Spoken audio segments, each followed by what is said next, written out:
Hello and welcome to Pop Screen, the podcast that was originally recorded in 1972 but has only been completed now. I'm your host, Graham Williamson. I'm a filmmaker and regular critic for The Geek Show. My short film Song of the Suburbs is currently booking dates in Newcastle and Milton Keynes, where I'll be there to screen it and do a Q&A. And I've been joined this week by... Aidan, hello there. Hello. How are we doing today? I was fine until you started doing those sinister hellos. Yes, secretly we recorded this episode in 1972, so that theoretically makes me what? God, 60? I don't know. I turned 30 this year, so to the big 3-0. The horror of it is there's people watching this on YouTube going, yeah, they look about the right age. But yes, where can people find you around the place, Aidan? What do you do? Oh, well, generally speaking, I'm a film and TV freelancer as my day job, basically. But apart from that, yeah, you can find me on Letterboxd under the username Aidan F, where I post, where it's basically my main social media or up-to-date profession or side hustle, I guess, if you want to look at it that way. You can find me on Letterboxd under Aidan F. If not, you can find me on Blue Sky at Locations Aidan. And those are the two main places you can find me, really, when I promote my film work. I'm pretty hush-hush on Instagram, I have to be honest. I don't enjoy using it. I should enjoy using it more because it's very good for promotion if you're a visual artist. But usually it is. But usually on my Instagram feed, it's usually like stories of people like going, "Oh, look at this! I've gone away on holiday," and "Oh, look at that! I got my name on a big screen credit," and it's just it's usually that like 10 times, like nearly all year round. That's quite nice, though, in the context of 2026 social media. It's a more innocent time when it was just a medium for bores to boast about shit rather than a major accelerant in ongoing conflicts and genocides. Or during the pandemic. That was very much during the pandemic where it's just like, look at this that I've cooked up. And then that was it. Yeah. Happier days of the pandemic. But yes, if you're a regular listener, you'll know that this is the Geek Show podcast where we like to look at the good, the bad, and the occasionally sublime of movies, either starring by or about pop stars. And in terms of artifacts that you have to speak of with a somewhat hushed, reverential tone, I think this is probably the peak of them, because not only is it about gospel music, something that us heathen snark addicts have failed to tackle so far. Just call us for what we are, atheists, Graham. Come on. We are atheists. We are toxically insincere about everything. We believe that the universe was created by a monkey. Yeah, that's it. If you listen, that's what atheists believe, guys. And you have to keep a sense of humor about yourself for this stuff, otherwise you turn into Ricky Gervais. This is true. This is very true. And that's a more frightening prospect than turning religious. It's a more frightening prospect than turning back into a monkey. Yeah, but we have not done gospel, and I think it's not entirely our biases. I think no, there are not many crossover gospel to film artists that I can think of. No, I mean, the only two that I can think of off the top of my head that did dabble in it in the very early days. Oh no, wait, no, three technically. There was Johnny Cash, who I mean, his gospel stuff I don't really listen to as much as, like, obviously what he's well known for. And Hmm. then BB King dabbled in it as well. Who, like I say, I love BB King, but I don't really tend to. Again, didn't listen to that one gospel album that he did in like the '60s, and then didn't do anything else after that. And then there's the really weird period that Dylan did. That Oh, trilogy of yes. not folk albums, gospel albums that he did in like the mid '80s. Yes. Was it the mid Yeah. '80s? I can't remember. It was like crossover sort of 70s into 80s. He went through his Christian phase. And I say Christian phase, as far as I'm aware, he's still a Christian, but he really went all in on Christian music in his Yeah. career at that point. And Yeah. then he just went back to the gravelly voice, Bob Dylan. That we all know today. So He could still be singing gospel. We just have no idea. it could be. I mean, I've not listened to his recent output at all. I think the last one that I've like purely of Dylan that I purely listened to is probably Blood on the Tracks. Anything after that point, I just haven't bothered with.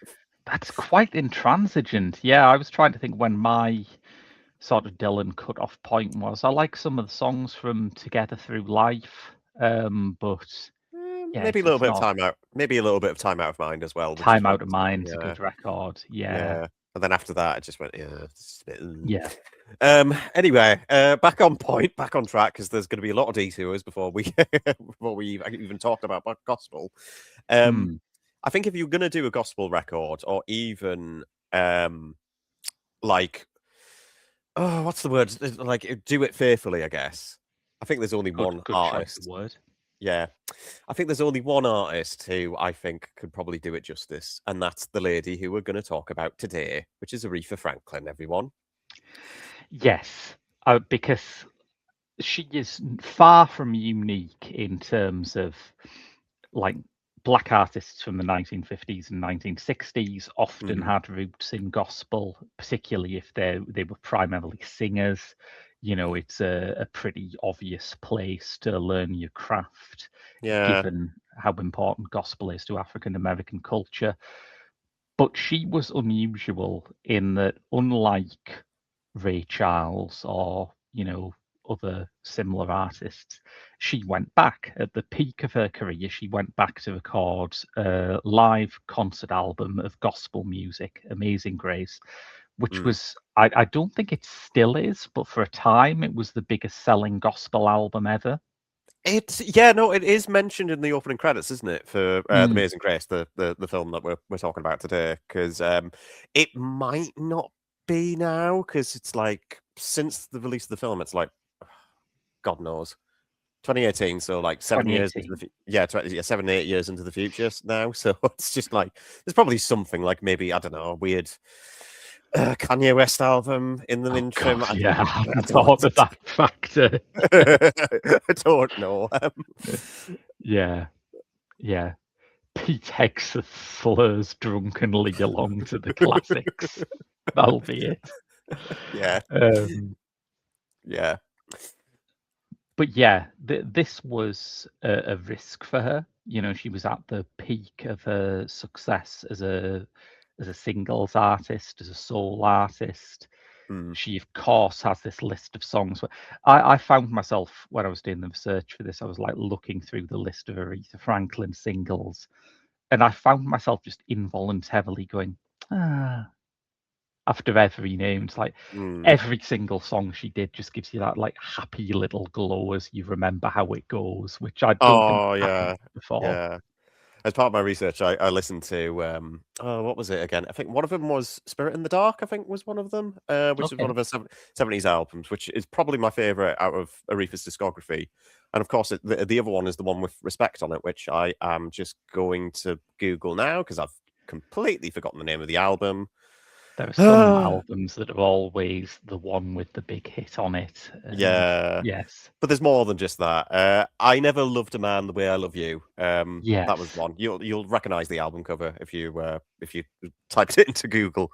But that's also the one with is it Soul Serenades on it and Drowning My Own Tears as well and Good Times. There's some good stuff in there. there An really excellent is. cover, an excellent cover of Sam Cooke's "A Change Is Gonna Come" as well. Mm. I think. which is very nice, very lovely. But but you're completely right because every time I hear Aretha Franklin like burst in the song, Mm, immediately I get goosebumps. And it's yeah. not often that that happens these days because, like I say, I mean, I respect like people who came like in the modern era, like people like Adele, for example, who Mm. again, incredible voice and gifted beyond belief. But like I said, they just don't have that special for me anyway. They just don't have that special spark that sends like shivers down my spine in a weird way. And like I said, this has got to be like this film is like proof of that, isn't it? Yeah. And I think when you look back at the history of 60s soul, you find yourself thinking rather uncharacteristically, maybe the problem with modern music is that it isn't manufactured enough. Mm, Because by the time Aretha Franklin starts out, you have all of these soul production houses like Muscle Shoals, Motown, Stax, mm, who they are just like a factory line. I mean, if there's one reason why soul music was so big in Detroit, it's because they took all of the kind of mechanical precision they applied to car assembly lines and turned mm, it into putting a band together, writing songs, matching the songs to the right vocalist. It's if your idea of good music is wrapped up in those kind of rockist cliches about authenticity and personal expression, it's quite hard to assimilate this into your worldview because it is mm. like shamelessly manufactured music, but it's real. It's serious. It's worth respect. Ironically enough. Yeah, yeah, this is completely true. And like I say, previous artists that we covered in this genre is like I say, Marvin Gaye, Mm, who who again fits in that same ball camp of Reefer. And by the time we went to record the episode on Chrome and Hot Leather, I became like a massive fan of Marvin Gaye. And I think this is another one where I've always liked Aretha Franklin and her music, but I think mm. after listening to these two albums again and watching this film again, because I did watch it prior. I think I did have it in like a top 10 at some point of best of whatever year it came out for a Geek Oh, Show episode at one point. I yeah. can't remember. This was years ago now. Um, and now thinking about it now, yeah, no, it's hard not to be impressed by Aretha Franklin, really. Even though, like I said, like half the songs on her albums are covers, but she makes it her own, and she makes it sound bloody good. Yeah, I really think there is an art form to being able to do covers well. We Mm. mentioned Johnny Cash. Johnny Cash's late career revival was predicated on the fact that he could take a song from anyone and make it sound like a Johnny Cash record. This is very true, and similar to Cash, even though this is like comparable to him. I mean, because we all listened to like Folsom Prison at Folsom Prison and at San Mm, Quentin, the two live albums that he did in prison, where it made sense for him to be in that environment and record those two totally. albums Yeah. and provide thought-provoking humor in front of the prisoners. This is very similar in that respect because, like I say, Aretha Franklin's going back to Roof. She's not recording in a massive sellout stadium here for this film. She's Hmm. doing it as part of I forgot the name of the church that she recorded Amazing Grace at. Was it? Oh yeah, I forgot the church too. I know it was in Los Angeles somewhere. Let me have a quick Google, real quick. Oops. Uh, s- New Temple Missionary Baptist Church in Los Angeles. That's the one, and the choir is the Southern Californian Community Choir that's Yeah. predominantly featured in this film. So, in that respect, like I say, similar to Cash, she's in an environment that's completely her home, Mm. really, and completely comfortable with her singing through and performing in. We should talk about some of the people who were involved in this. I mean, you mentioned the choir, who, it's gospel. Obviously, the choir is a huge part of what's going on here. Hmm. Um, but she's also got a backing band, the Kingpins, who were formed Yeah. to be the backing band for King Curtis. But they'd become kind of guns for hire. Aretha had used them in a lot of her live performances and live albums. And I think I knew I was going to enjoy this film because at the start I was thinking, kind of enjoying watching these guys tune up. This is the thing. I noted this in my notes while watching Amazing Grace. It's such an easy film to just sit down and watch and not make any notes to. Yes, It's yes. so easy to watch it because you just kind of just like suckered in by this like really beautifully harmonized. Just like even the unaired rushes of just like all the musicians just tuning their guitars or just doing like a rehearsal. It's just like Mm, it's just completely natural. You're completely at home. It really sells you on it. yeah. And for a while, Unaired Rushes was all this film was, wasn't it? This is very true. And the Rushes were at the helm of one Sidney Pollack, key voice in like the new Hollywood era. Probably Yeah, best known for like 3 Days of the Condor. They Shoot Horses, don't they? Tootsie Tootsie. as well. Yeah. And he was hired by Warner Brothers to produce filmed rushes of this. Was it to coincide with the release of Amazing Grace, the album, or Well, this something is like a that? strange thing because it's like not only is Amazing Grace, the album, quite an odd success story in that it was a gospel album at a time when gospel albums didn't typically sell in those numbers, but Mm, also it is the soundtrack of a film that would not be released for several decades afterwards. The original plan was that they would get them both out at the same time. That's what Warners were really hoping for. mm, This is very true. And the reason why it's been stuck in a vault for like nearly over 40 years at this point is because, and the main reason is because of what the film dubs in the opening scroll as technical difficulties, when in reality, Sidney Pollack hadn't used clapperboards. Which I just find utterly hilarious. Either he generally forgot them on the day of filming, on the nights of filming, or he was just being, I don't know, difficult. I can't imagine Sydney, man. I can't imagine Sidney Pollack being difficult or generally not to use clapperboards or anything I like that. can't imagine Sidney Pollack not knowing a basic thing about filmmaking, and yet it seems to have happened. As part of my research, I went back to the chapter in Hanif Abdurraqib's A Little Devil in America in Mm, Praise of Black Performance, which is an excellent book that you can see here. Um, but yeah, Abdurraqib suspects, and it is just suspicion. I don't think anyone's ever like come out and said why this very odd thing happened. mm, But he suspects that Pollock was prepared for the sort of concert movie that a lot of his peers had been directing, that a lot of people had made yeah. like Woodstock, Monterey Pop, Glastonbury 71, that sort of thing, Mm. where you have a band on stage who are running through a number and you can sort of sync it up by saying, right, this is the middle eight. It'll be going back into the chorus before this. Basically, Abdurraqib suspects that Pollock was unprepared for how far off the beaten track gospel can get. Like the You, title track in particular here, you think, oh, Amazing Grace, everyone knows yeah. how that song goes, and it's a verse, chorus kind of structure. But when Aretha Franklin gets into it, there's about like 10 minutes of this film that is just solidly expanding on the lyrics and melody of Amazing Grace. And that kind of, if that's the plan, if you're trying to sync this up by looking at song structures, that's made it kind of difficult.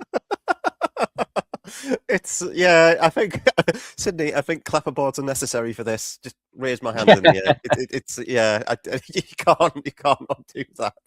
So that's the main reason why, like I say, this has been in the ether for like God knows how long. And Mm, like I said, the Rushes did appear elsewhere. I mean, as part of my research, I did watch like another Aretha Franklin documentary, just to yeah. obviously get a bit into her background. And you do see some of the like the Rushes of Amazing Grace in that film. It's like Aretha Franklin and the Queen of Soul, which is like a really like which I tracked down a VHS copy on Internet Archive for, Wow.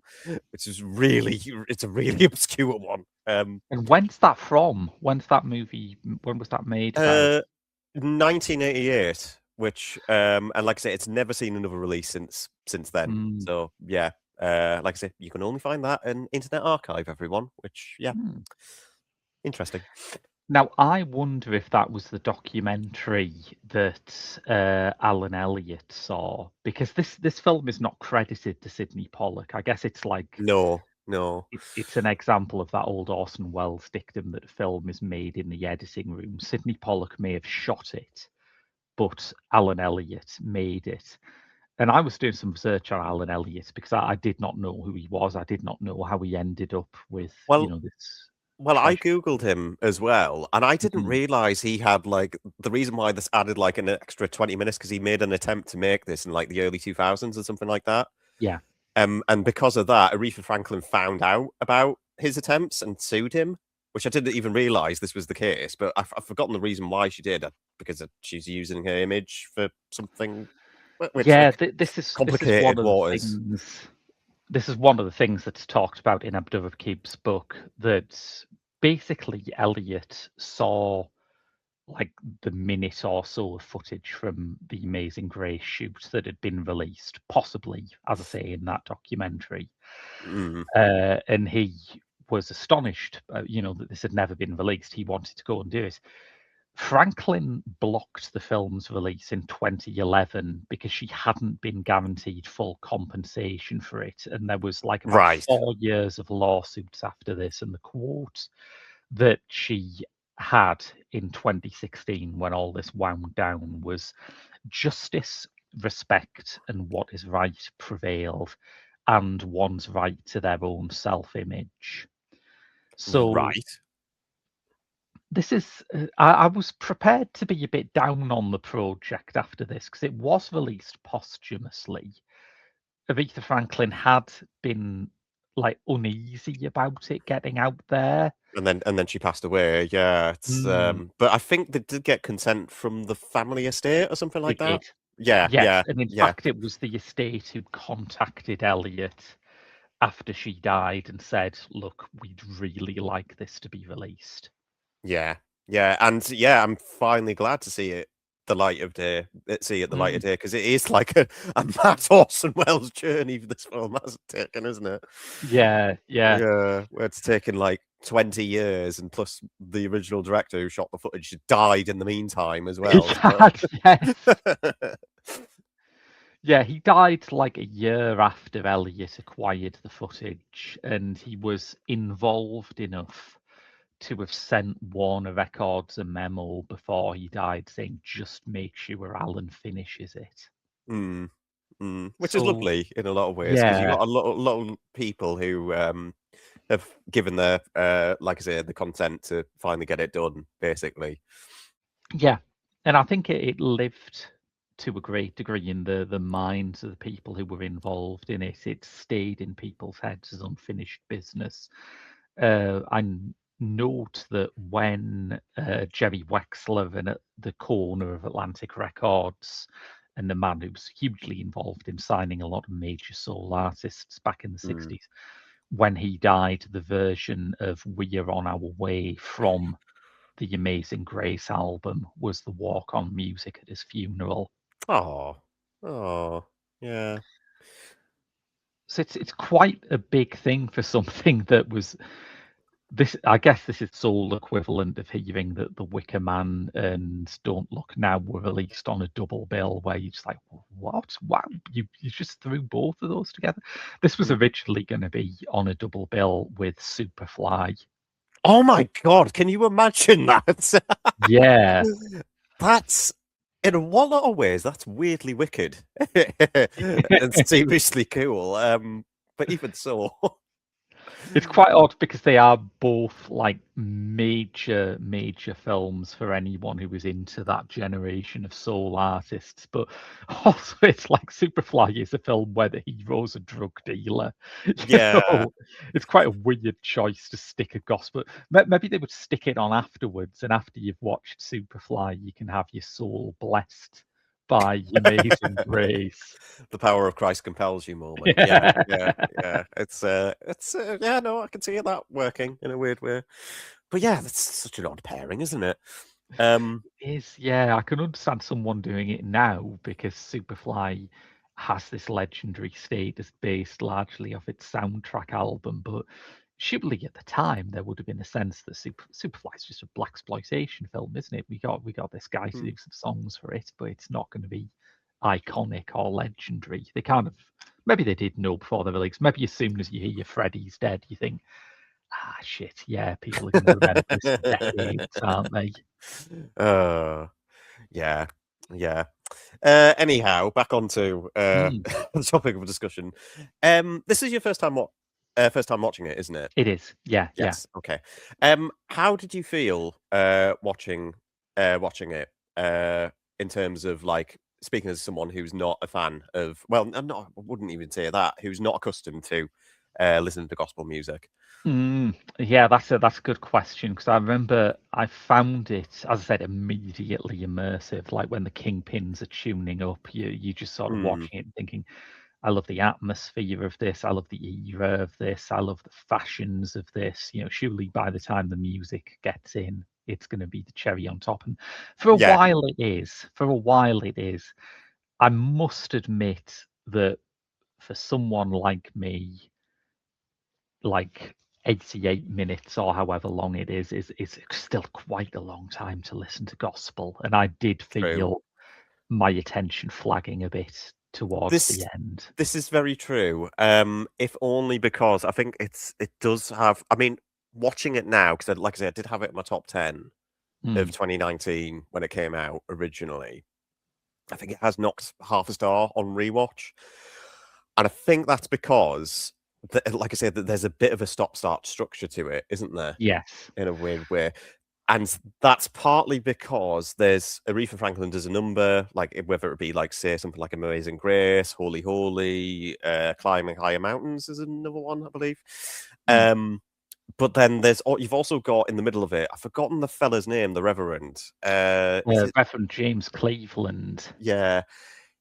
He comes on a few times just to Mm. spout where you do feel the waffle of it in a lot of I ways. like I like the fact that he's basically Aretha Franklin's hype man, though. Like at Mm. the end of the first half, he just comes on, and goes, "You ain't heard nothing yet. The second half's even better." But it's like, yeah, I believe him because it's Aretha Franklin. But I also think, yeah, is this an abuse of your position as a representative of Christ on earth to This is hype up the second half of a film for people? this is very true, but at the same time, yeah, you could have trimmed that down a little bit, though. I mean, Yeah.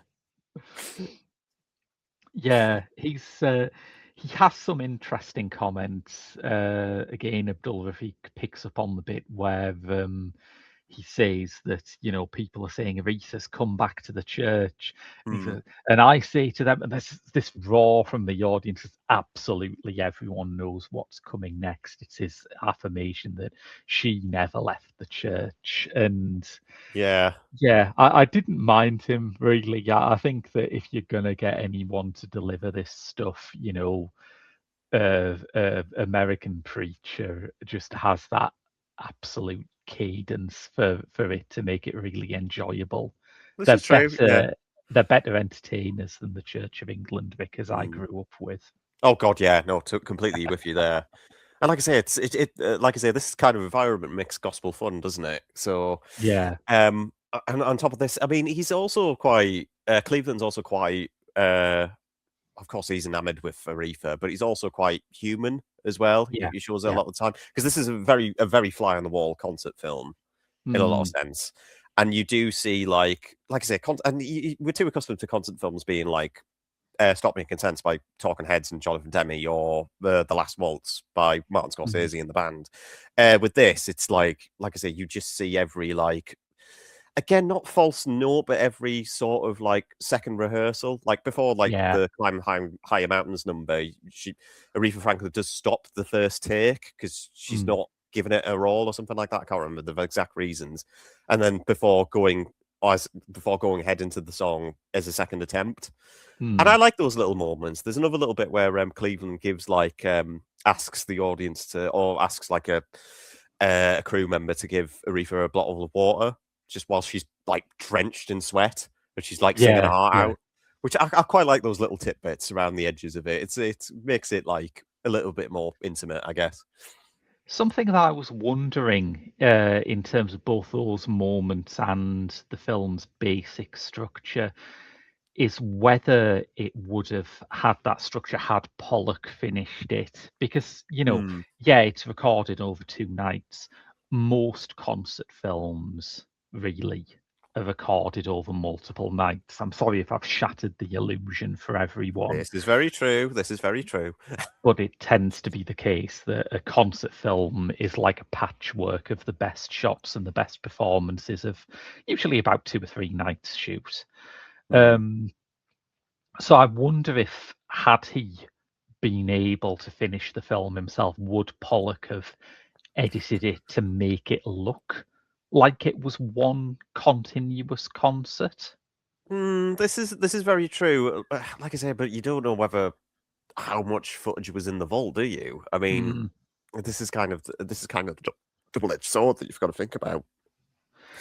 And I wonder if, in particular, part of it is because whereas the film's soundtrack was released as an album in 1972, the unedited recordings were released in 1999 because I assume Amazing Grace.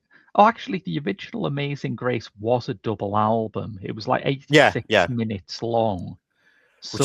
Which is really pushing it in terms of length, isn't it? In terms of vinyl, Yeah. I mean, vinyl always had that problem where if you've got anything over 45 minutes on a vinyl record, it sounds really compressed and shitty.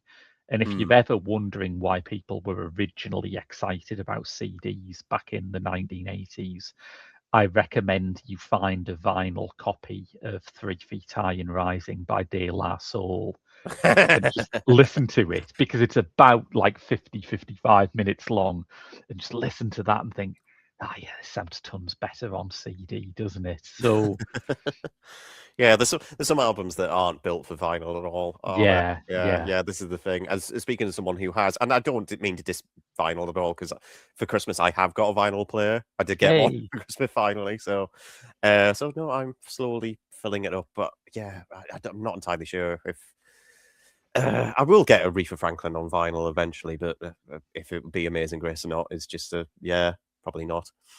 We'll see though. But yeah, I noticed that the unedited recordings were released in 1999. And so part of me is now thinking, what? If you've got an 85-minute vinyl record, what's on the complete and unedited version? That I don't know. Yeah, it's quite mysterious in that regard. We'll never know the full extent to how much footage was shot or sound was recorded on those 2 nights, or if there was indeed any overdubs recorded afterwards or anything like that. We don't know. We just don't know. It doesn't feel sweetened in that way. No, it still feels like an authentic recording of live music being performed. Yeah, this is very true, and like I say, and it's a very authentic film. Like I say, very fly on the wall, very like I say, catches all the ins and outs. You see another cameraman in the other corner, that kind of thing. It's not perfect, but at the same time, like I say, it's not deliberately crafted and staged and rehearsed. Well, maybe not rehearsed, but as like say, stop making sense. But it's not. It doesn't have to be. It definitely doesn't have to be like that at all. I hadn't really thought about it until you mentioned it, but this is released at a point where the documentary form that is absolutely prevalent is the kind of Maysles Brothers, D.A. Pennebaker Frederick Wiseman, yeah. Direct cinema, exactly, yes. Or, cinema verite, fly on the wall, whatever you want to call it. It wouldn't be until the end of the decade that you got directors like Errol Morris who were reacting against that. But yeah, it has that ethos that you see in something like a Maysles Brothers film, like Meet Marlon Brando or something, where if the camera catches one of the lighting crew, they'll leave it in because they're not interested in pretending that this is anything other than a document of a film being made. Like I say, you do see a lot of famous people in this as well. Like I say, Pollock appears like quite a few times. I noticed the number of occasions. But there's also 2 other people who pop up in the background very briefly. Do you want to know who it is? Well, the one who stuck out for me, I don't know who the second one you mentioned was. I feel like I missed someone. But on the second night, Mick Jagger is there, and I was like keeping a close eye on the background because I thought everyone's talked about the Mick Jagger bit. I don't want to miss that. Listeners, you won't miss that because Mick Jagger is such a tart for the camera that as Oh God, soon as yeah, he sees that he's being filmed, he just starts eyeing up Polly's camera, and you yeah, yeah. won't miss him. Yeah, you can't miss him at all. He sticks out like a sore thumb, doesn't he? With Yeah, yeah. with the crowd he's in. It's Charlie Watts, the drummer of the Rolling Stones, who's the other Oh, person. Yeah, who's there. And I misremember that. I thought it was Keith Richards originally who appeared in mm, Amazing Grace, but no, he's nowhere to be seen. And it's just hilarious thinking that he walked down the street. Both Mick Jagger and Charlie Watts like walked down the street, saw there was a sign saying Aretha Franklin's playing here tonight at this specific church, and yeah. it's hilarious to me because all I keep thinking of, blimey Charlie, that's Aretha Franklin's playing tonight. We've got Didn't to go realise see Mick them. Jagger was from Birmingham. I'm terrible at accent work, but yeah, no, I think it's just it's a constant source of amusement for me. I didn't spot Charlie Watts because I always think of Charlie Watts as like the age he was in the Scorsese documentary Shine a Light, where Mm. he looks like David Cronenberg. So yeah, I'm just not used to young Charlie Watts enough to pick him out of a crowd. I'm not used to any of them being young now. Yeah, Yeah, this is the problem with the Rolling Stones. And it's funny enough because, like I said, Shine a Light, as you mentioned, apparently that was the gospel inflections on that song was ah, apparently influenced by this. I don't know how true that was, but I've read that somewhere, I find basically. that very believable. I mean, Yeah. obviously, it's no news flash to say that the Stones are massively influenced by Black American music and always have been. Mm. So yeah, apparently that was the case. Little fun fact. That's interesting. Yeah. I did wonder what some of the parishioners felt like when the Rolling Stones, at like the peak of their infamy, just walked into church one day. It must have felt pretty good for Reverend Cleveland. He'd have been stood there thinking, yeah, if I can convert Mick Jagger, I can convert anyone. You see, the funny part is when Cleveland talks about getting Clara Ward on the stage, who was, I think, I can't remember if she was a backing singer for Aretha or anything like that, or Hmm. like a separate gospel singer in her own regard. In her own regard, he says in one of his many speeches in this film, like, a young lady who I speak none other than Miss Clara Ward has entered the stage. Please come up. And then wouldn't it be funny if he said, I thought he was going to say Mick Jagger there. Yeah. And he starts busting into Sympathy for the Devil or something like that. That would be a very different environment there. Well, it's funny because there is actually quite a bit of modern song in Mm, the mix here. I mean, Clara Ward was a contemporary singer, but she was a gospel artist. But mm, you've also got bits of Carole King, bits of George Harrison, bits of Marvin Gaye. You've got Rodgers and Hammerstein doing their song "You'll Never Walk Alone" being sung. mm. Which obviously has a very different context in Britain, but it's like you you listen to it being sung in a gospel style, you're like, oh yeah, this wasn't originally about Liverpool Football Club, was it? Yeah, yeah. They all sound good. I was quite surprised to hear that excerpt of My Sweet Lord in there because you think, well, Mm. I mean, it is a religious song, but I thought the It Hare makes and it Krishna bit would have been a bit. it makes sense for it to be there in the first place, to be fair. So Mm, yeah, no, yeah. but yes, there's a lot of interesting stuff in here. I did, as I say, find it a bit too much of a one course meal by the Mm. end. I was gospeled out, but I'd say I did look up Alan Elliott, and what an interesting guy, what an interesting career. I'm curious.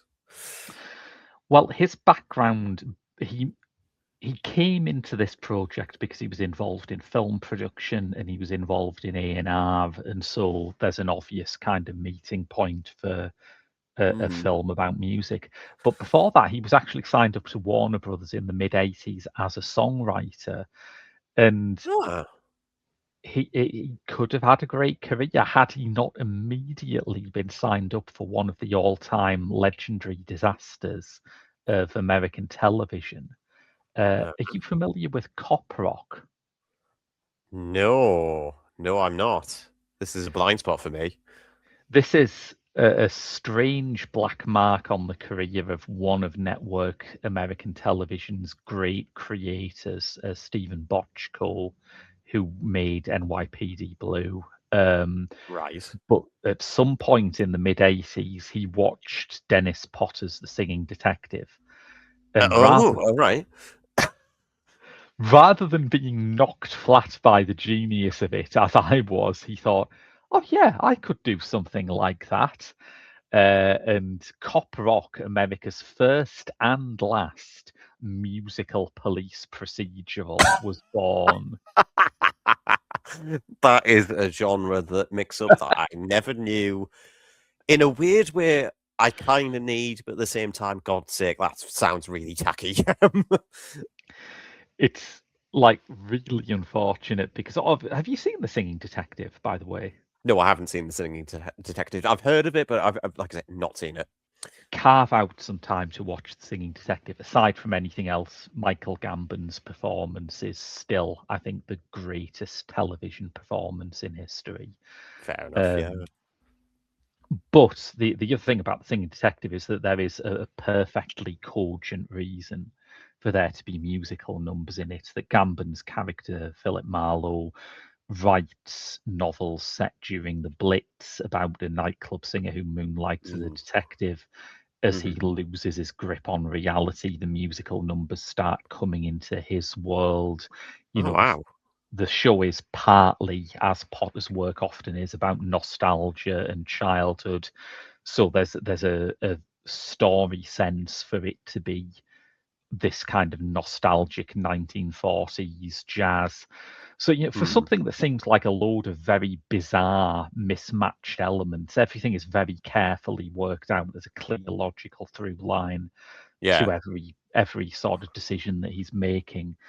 Bochco's genius is in modern day police procedurals. He was hailed as being, prior to The Sopranos, prior to The Wire, prior to all these cable shows, he was noted as the man who brought grit and authenticity to network cop shows. Mm. So for him to suddenly decide my next one's a musical is just I'm getting massive producers vibes from this. He's gone full Mel Brooks. Stop him. yes, the Bialystok and Bloom approach to making a network police drama.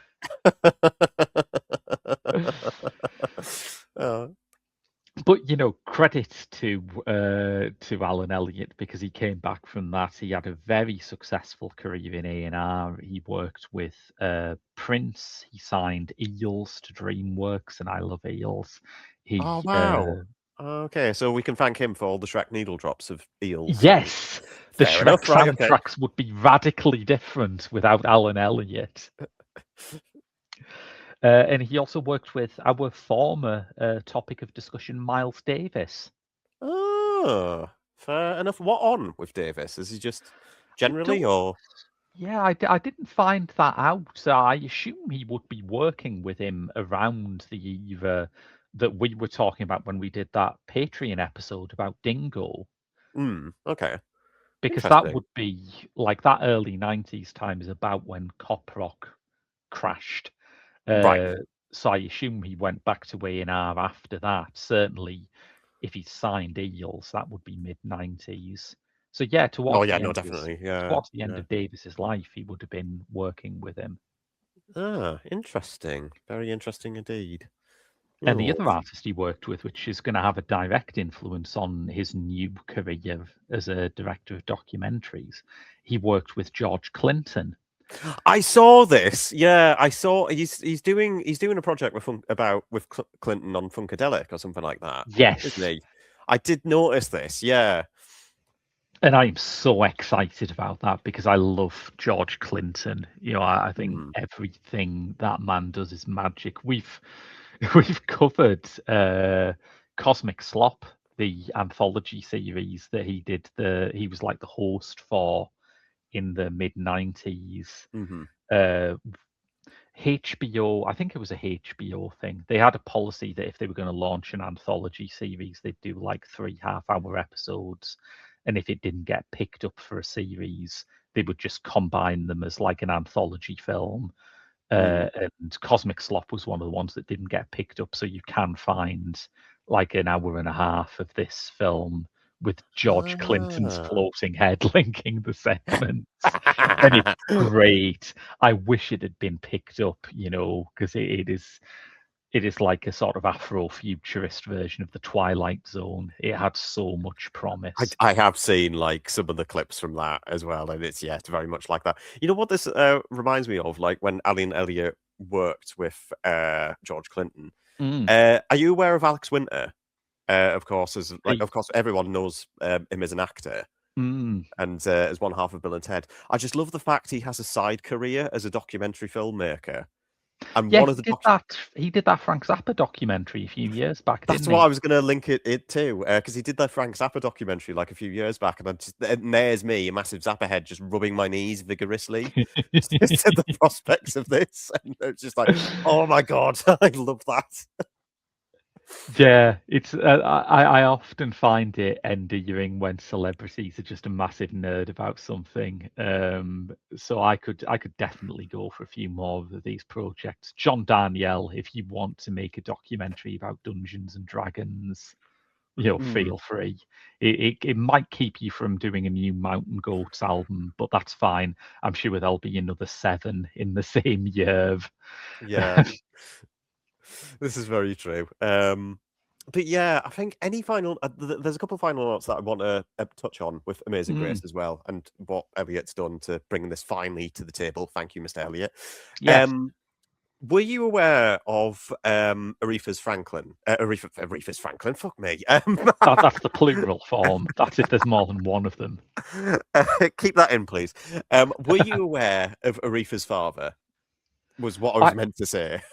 I wasn't actually. No, who was he? C.L. Franklin, I believe his name Mm, is, who was very famous, like African American pastor and okay. reverend. It was pretty.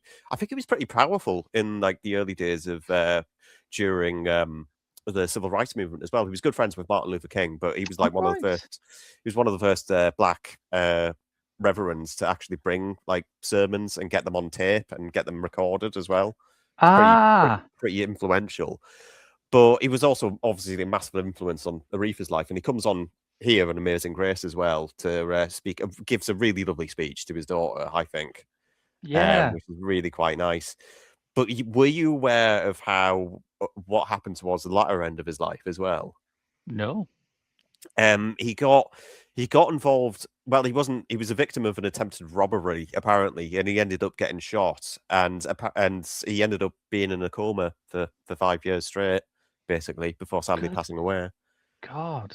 No, I didn't Yeah, know that. Yeah. which which had I think which obviously would be like deeply traumatic for someone like Aretha and her family Yeah. as well. But yeah, no, just to see him like obviously speak in this film like Mm. years before this incident had even happened is obviously quite eerie, yes, for one sense, but also at the same time, it's just like a really nice moment that's cemented in history as well. And there's proof of it as well, just in the finished film. Yeah, I see what you mean. Yeah. There was one sort of more thing that I was going to mention, which is something that Alan Elliott brought up in an interview with a website dedicated to gospel music, which I think sort of also brings the spectre of death into it, but in a more sort of uplifting way, I guess. Mm, But that he found it significant that this original concert had been recorded shortly after the death of Mahalia Jackson. mm, and Mahalia Jackson was like the preeminent gospel artist before Aretha Franklin. If you've seen, and you should have seen because I talk about it enough, but if listeners, you have seen Questlove's documentary Summer of Soul, you'll have seen Mahalia Jackson come on stage Mm-hmm. in the context of, a real pop show, in the Yeah, context of a show where you've got Sly and the Family Stone, you've got the Temptations, you've got the Fifth Dimension. yeah. We It's a mentioned we met. Sorry to interrupt, but we mentioned him earlier. BB King's there as well. yes, And yeah, as someone who is a massive BB King fan, yeah, it's just he's one of the coolest blues guitarists who ever lived. Come on, 100%. But yeah. it's a secular show, is what I'm saying. It's not church revival. And Mm, Mahalia just owns the stage there. She mm, really sort of gets everyone in the palm of her hand.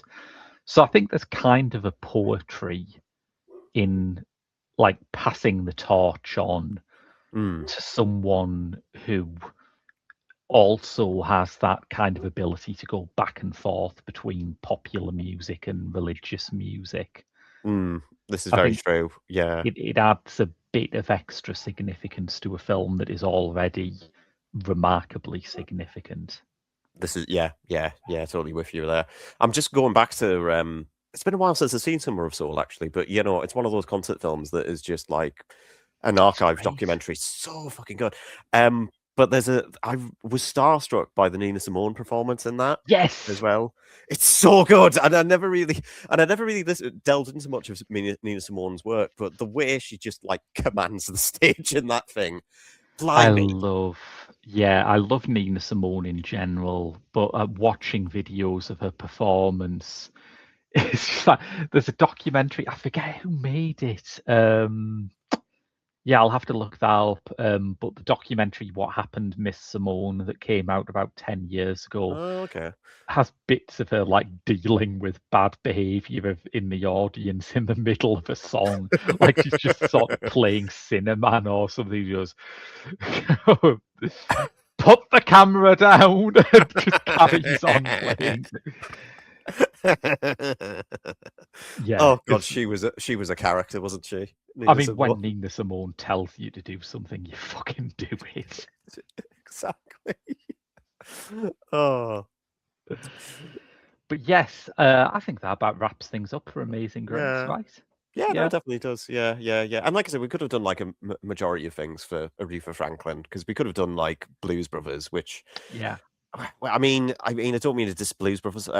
Controversially enough, Graham, I've not seen Blues Brothers. Ah, Yeah, I mean, I like Blues Brothers. I think it is one of those things where I like it, but I can also imagine watching it when I was having an off day and just thinking, "Oh God, this is so fucking self-indulgent." Like hmm. on a lot of levels, it is basically just two white Saturday Night Live guys talking about how much they love black music, and that's either endearing or annoying depending on your mood. Um, That's kind of the reason why I've stayed away from it for God knows how long, because it's just like I mean, I love blues music just as much as the next guy, but I can't that there's segment something of a it. bit protesting too much about it. Yeah, I think it Yeah. succeeds because it is just so relentlessly entertaining. Like every scene's got either a great musical number or an amazing car chase or, a one-liner that everyone quotes, and it doesn't hang together, but it just keeps going, which Mm, is in practice just as entertaining, really.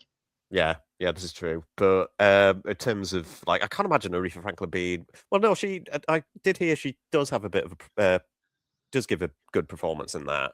But how Oh much yeah, she's it's a in the great yeah, scene. how much But she's in the film. That's what that's the I'm thing, getting it to. is Yeah. just a scene. It is the film is structured as a series of cameos to a great extent, and it's like I'm Mm. glad that we talked about Aretha Franklin in terms of something that is purely her. Yeah, yeah, no, totally with you there. It's the perfect embodiment, I would have said. Yeah, Yeah. So, Aidan, just remind people where they can find you online. you can find me on Letterboxd under the username AidenF, and Blue Sky under the handle Locations Aiden. And that's predominantly it, really. Like I say, I just like to keep hush hush on things of projects that I would work on and then can't tell Graham about until it's actually released. Yeah, well, I've been through that. I annoyed most people I know by saying that I couldn't tell them about a big project I was doing in 2025.